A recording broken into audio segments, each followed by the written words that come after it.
Welcome to The Explainer. Today we are diving headfirst down the rabbit hole into one of the wildest, most beloved tales in all of English literature, Lewis Carroll's Alice's Adventures in Wonderland.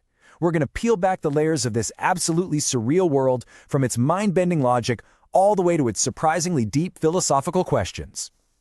You know, this opening thought from Alice is just the perfect place to start, because her little wish for some conversation, well, it's about to be granted in ways she could never, ever have imagined. This one line really sets the stage for a story that is basically just one bewildering, unforgettable encounter after another. So, our story kicks off on a totally sleepy, ordinary day. Alice is bored, sitting by a river, nothing's happening. But that all changes in an instant with the appearance of a very, very unusual creature. And this starts a descent that's not just literal, it's psychological. It's a white rabbit. Now look, a talking rabbit is weird enough, right? But this one pulls a watch out of its waistcoat pocket. That specific detail is so out of place, so bizarre in her proper Victorian world, that her curiosity just completely takes over. She just has to follow him. And just like that, she plunges into the rabbit hole. And let me tell you, this isn't some quick tumble. It's this surreal, almost dreamlike drift into a whole new reality, leaving all the rules of her world far, far behind. What's so wild is how Carroll describes this fall as being incredibly slow. It gives Alice all this time to look around and see these strange surroundings. The world she's falling through, it's furnished. It has cupboards and bookshelves, but it's all just floating, completely detached from any kind of logic or sense of place. And right here, even in this impossible moment, we get this little taste of what Wonderland is all about. It's a world filled with peculiar details and these minor but constant disappointments. It promises something familiar, something nice like Marmalade, but what it actually delivers is just emptiness and confusion. So, thump, she lands. Her journey down is complete, but her journey into Wonderland, oh, that has just begun. She's landed totally unhurt in a new place with a whole new set of problems, starting with a very, very small door.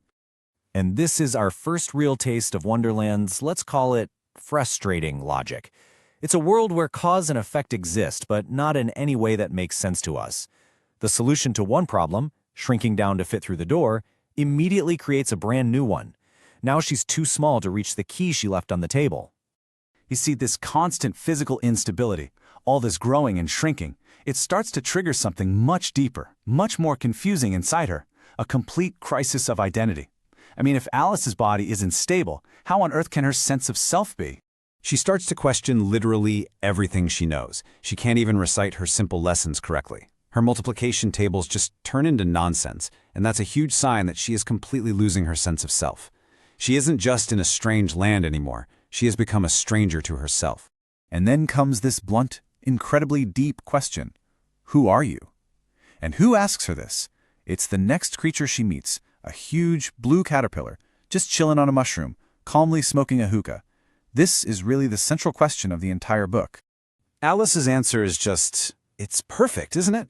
It's so honest and completely bewildering. It just captures the core of her entire experience. She can't define who she is because that definition keeps changing minute by minute. It's a feeling I think we all have sometimes, just, amplified to an insane degree. The caterpillar's advice is this wild mix of, well, total nonsense, like asking her to recite a poem that he knows she's going to mess up, and part practical magic. That mushroom, that gives Alice her first real tool to actually control her bizarre situation. It's her first little foothold in this chaotic new world. Okay, so Alice has a little bit of control over her size now. You'd think things might start getting easier, right? Wrong. Now she starts to meet the other inhabitants of Wonderland, and she very quickly finds out that almost every single interaction is a confrontation, a puzzle, or just a straight-up argument. Her first stop? A kitchen that is pure chaos. There's so much pepper in the air that everyone is sneezing their heads off. And here she meets the very harsh Duchess, her mysterious grinning cat, and a baby that, well, the moment Alice takes it outside, it turns into a pig. Seriously. And then we get this famous and pretty unsettling piece of logic from the Cheshire cat. He basically explains that the very fact that Alice has come to Wonderland is proof that she's mad too. It's a classic catch-22. There's no escaping the insanity because guess what? you're already part of it. And just when you think it can't get any weirder, we stumble into the Mad Tea Party. This is where the madness really kicks into high gear. It's hosted by the March Hare and the Hatter, and they are trapped in this endless loop, a perpetual tea time where it is always 6 o'clock because the Hatter apparently murdered the time. The Hatter's famous riddle, which famously has no answer, just perfectly sums up this whole conversation.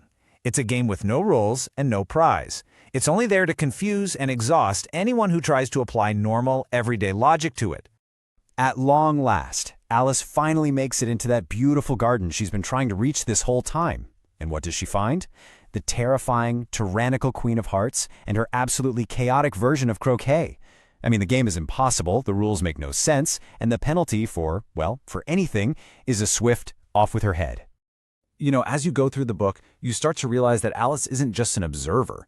A lot of the time, she's an audience. The creatures of Wonderland are constantly grabbing her and insisting on telling her their own bizarre histories and twisted lessons. It creates all these wonderful little stories within the main story.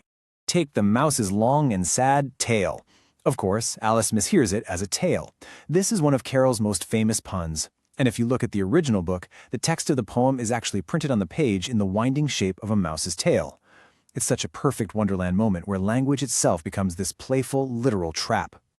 Then you have the mock turtle, who's always sobbing about something. And the way the queen introduces him to Alice is just brutally literal. It sets the stage perfectly for another sad story from a creature whose very name is a pun on a popular Victorian-era dish. And this is just brilliant satire. The Mock Turtle's education is a perfect parody of our own school system.